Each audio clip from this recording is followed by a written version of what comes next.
Of course, back at Rockies, all right? And we were talking a little bit earlier, of course, about the Ice Age and the different ways that you can teach children.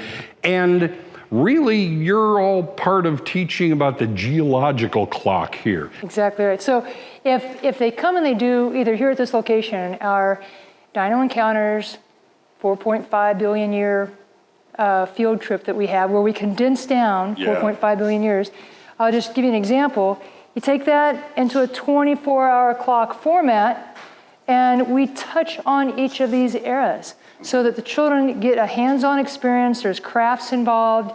It's a rotational type of experience where they move through each one of those periods. And at the end, we complete it with our show that includes our 5 Cretaceous dinosaurs and Rocky, our T-Rex, at the end. So that's our live dramatic presentation at the end. Right. So it combines everything from hands-on, learning, crafts, getting to create things, touching, seeing actual artifacts, and learning where they fit within the context of the geological clock. The thing that you said there is hands-on. That is so very important in the way that you are trying to, bring knowledge to people. The foundational philosophy of what I'm doing is there's a quote by Benjamin Franklin, or it's at least attributed to him. It says, tell me and I'll forget.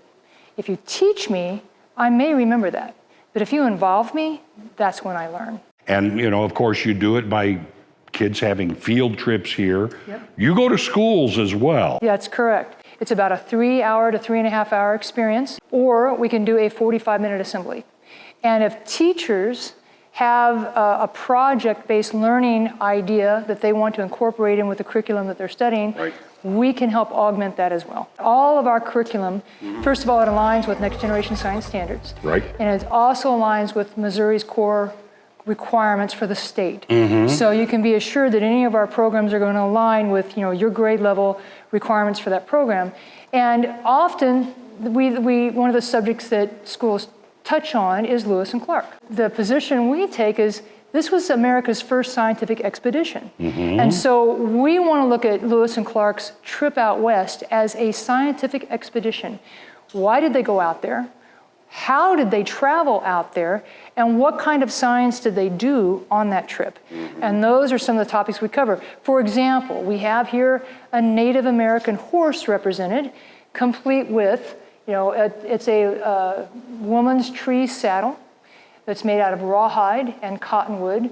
It's got a bison breast collar and a bison brain-tanned robe. Right. It's all sinew, and this is oh, there you go.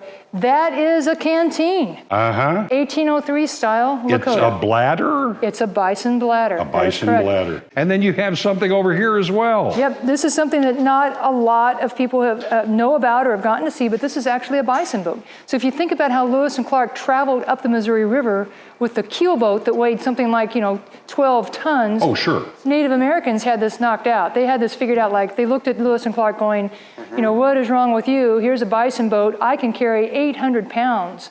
In this? Yep, in this. 800 pounds. 800 and it's pounds. Skin and it's and the it's a framework. willow frame. And who was it who paddled these boats? Oh, the ladies. The women. The women, of course, Absolutely. Right. Of course, we go from our early history and you take the students all the way into modern day, the space age as well. That's exactly right. Look at the kind of scientific research that we're doing today on Mars. What we cover with Mars is, for example, why are we going there? What is important about Mars that we need to go there and understand that planet? The same thing that Lewis and Clark was looking for. Exactly right. Science is science. Science is science. And how are we conducting that experiment or those experiments on the surface of Mars? We have our own horses there. We do. That's right. Okay.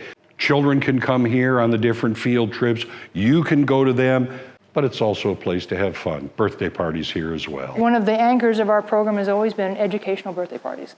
And we tailor the birthday party to the age of the child. Because there's a big developmental difference between a 3-year-old and a 5-year-old, right, or a 5-year-old and a 7-year-old, right? Makes sense. So we take that content and distill that down to the age of the child to make it engaging, interactive, and fun. Okay, if there are parents out there, grandparents, teachers, any kind of educators, administrators who want to learn more about the programs that you have here, how do they get in touch? What do they look for? They can go to RockiesRetreatBranson.com, or they can go to dinoencounters.com. Both websites have our educational programs listed there. And it's all there. It's all there. They can reach out to us by phone or by email. Carrie, always good to talk to you. A lot of fun. Thank you. Really go to the websites.